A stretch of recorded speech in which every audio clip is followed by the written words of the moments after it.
Apparently Charizard is the most popular Pokemon everywhere. I remember when I was in kindergarten, everybody was in love with Charizard and I was alone in love for Blastoise.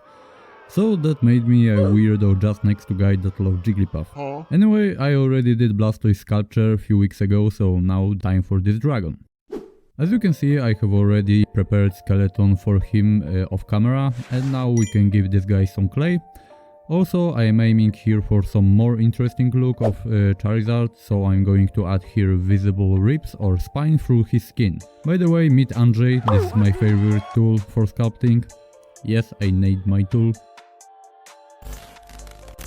When I had more or less what I wanted, I decided to move on with his head. I needed to make his face wide open to make him look like he's breathing with fire, because this is actually what he's gonna do.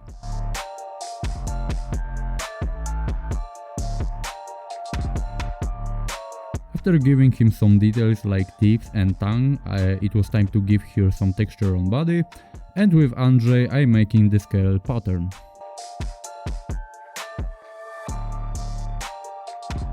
After that I went a little bit lower so to make his cutie feet. And I am working here with silicone tool because this is more gentle than Andrzej. After that went to work on hands. And now I am again adding scale pattern, but this time all over the body.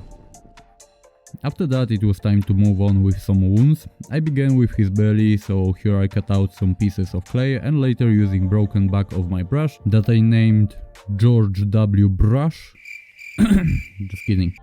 After belly I moved to legs and did the same stuff, so I cut out piece of clay and used back of brush to create the texture of beast. When some wounds are done, I moved to wings, and I was doing them separately because it was much easier than doing them directly on Charizard and later also giving here some more damage. After baking this big boy, it was time to move on with diorama, and as always I'm using piece of styrofoam because this is the best material to start. Here I used pliers to rip off foam and create a rock texture. Later on I used some glue and added sand and rocks. You know, to create some variety to make it look more interesting. With that done, I also prepared plaster and applied it in few spots to make heels so this piece won't look so flat. When it's dried, I am applying again glue to put here static grass. And when everything is drying, meanwhile I am about to paint Charizard. First we have to prime him, and for this purpose I'm using grey primer because later it's much easier to cover with orange color. So when it's done, it's time to move on with applying this goddamn orange. Charizard have very saturated orange and I wanted to stick to main color scheme that we can see in the anime. Later on I moved to his belly and I found out that pale brown is perfect for this part. And after that I moved to wings, and luckily I had also color that fits perfectly to the color scheme from anime. And when wings are done, it was time to take care of wounds. I was painting them the same way as with my previous videos, so beginning with dark red and later applying red ink, because I think it gives here nice bloody look. At the end it's time for my beloved oil wash. If you don't know what that, let me explain quickly. I'm mixing just a bit of dark oil paint with a lot of white spirit and then apply on model.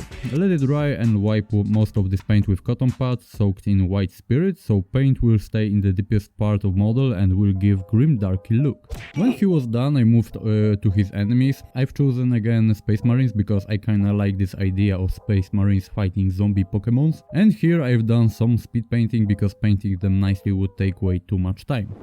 When they were finished I made from styrofoam one more detail and move on to put primer on the diorama.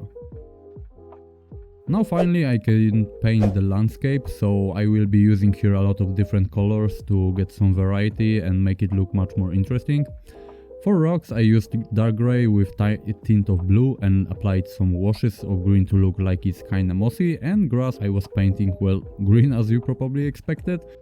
But actually not everywhere, because in some places I was painting with brown to look like grass dried there or something like that. Later I was dry brushing, using washes, again dry brushing, again painting, again washing and again painting.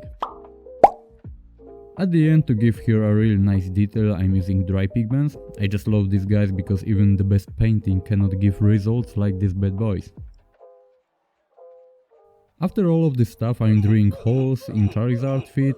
So later I can put inside something to make him stay stable, later checking how to put the light and connecting wires, and check once more if everything works.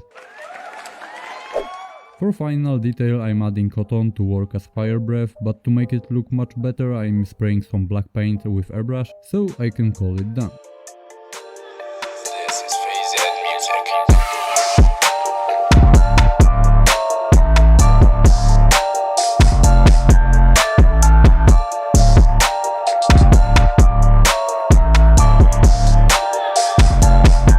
And that's all for this video, thank you for watching and see you in another one. Bye!